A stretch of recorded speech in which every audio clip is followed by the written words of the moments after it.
سلام، به کافه فیلم خوش اومدین. مثل اینکه سریال کره‌ای جدیدی قرار مهمون خونه هامون باشه. اسمش افسانه مینج هست و از 22 بهمن هر شب ساعت 7:30 از شبکه 3 صدا و سیما پخش میشه. تکرارش هم نیمه شب و 8 صبح روز بعد خواهد بود. این سریال در واقع اسمش شکوفایی جوانی ماست، اما خب صدا و سیما طبق عادت همیشگی افسانه به اولش اضافه کرده و یه مینج هم به آخرش. مثل وقتی که به مختارنامه میگن افسانه مختارنامه. حضور پارک اون شیک تو این سریال برای خیلی از طرفداران سریال‌های کره‌ای خبر خوبی بوده و خیلی ها رو پای تلویزیون میکشونه. امیدوارم از تماشای این سریال لذت ببرید. مینجه یه اسم کره‌ایه که هم برای پسرا استفاده میشه هم برای دخترا. این اسم میتونه معانی مختلفی داشته باشه، مثلا باهوش و خردمند.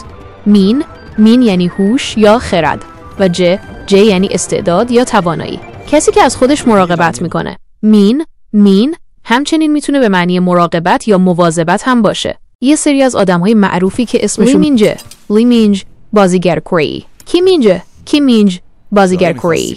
اگه میخوای اطلاعات بیشتری در مورد این اسم بدونی میتونی تو اینترنت سرچ کنی یا از یه متخصص زبان کره‌ای کمک بگیری. امیدوارم که داستان سریال شکوفایی جوانی ما یا همون افسانه مینجه مثل اسمش تحریف نکنن، چون سریال قبلی واقعا داستان خاصی نداشت و بیشتر شبیه یک کویر بود. ولی خب با شناختی که از صدا و سیما داریم احتمالاً بازم تغییراتی تو داستان اصلی میدن. منم حتما ویدیوهایی از حواشی این سریال میسازم و تو کانال کافه فیلم قرار میدم. پس حتما کانال رو سابسکرایب کنین که از این حواشی جا نمونین. یه نکته جالب دیگه این که این سریال سال 2023 از شبکه کابلی TVN پخش شده. ژانرش تاریخی، معمایی، عاشقانه و درام هست و 200 قسمت 1.5 ساعته داره. داستان سریال هم درباره شاهزاده لیوانه که یه نفرین مرموز گرفتارشه و با یه زنی به اسم مینجه روبرو میشه که به قتل خانواده‌اش محکوم شده و تحت تعقیبه. شاهزاده تلاش میکنه به مینجه کمک کنه تا اتهامات دروغین رو از خودش پاک کنه. به نظر میاد داستان جذابی داشته باشه. امیدوارم پخش خوبی هم از صدا و سیما داشته باشه و مثل اسمش داستانش رو هم تحریف نکنن.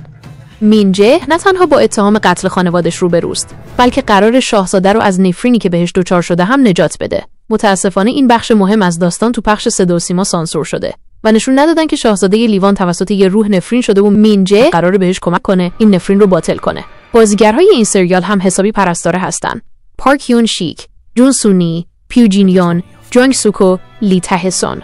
خبر خوب برای طرفداران دوبله هم اینه که دوبلور کاراکتر لیوان که پارک یون شیک نقشش رو بازی میکنه سعید شیخزاده است. همون دوبلور که تو سریال افسانه خورشید و ماه صدای کیم سو هیون رو دوبله کرده بود. برای رسیدن به قدرت و تخت سلطنت هم باید خیلی تلاش کرد و هم خیلی محبوب و سرشناس بود، مثل مینجه و شاهزاده لیوان که با موانع زیادی روبرو هستن. بله، کاملا درسته. بازیگرهای سریال شکوفایی جوانی ما یا همون افسانه مینجه همگی از بازیگران مطرح و شناخته شده کره جنوبی هستن و طرفداران زیادی دارند. پارک یون شیک یکی از بازیگران محبوب و پرطرفدار کره جنوبیه و تو سریال‌های معروفی مثل وارثان، دو بونگ سون زن قوی و شادی هم بازی کرده.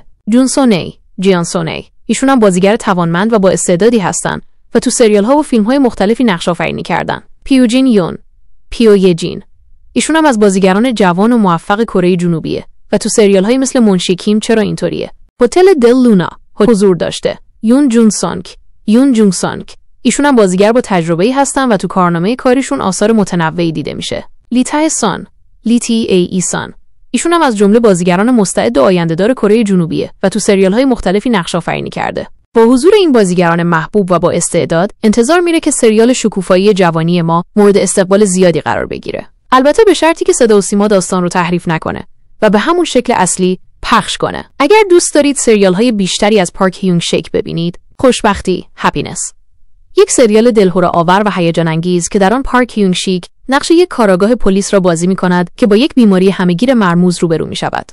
ممنون که تا انتهای ویدیو همراه بودید و از ما حمایت کردید. تا درودی دیگر، بدرود.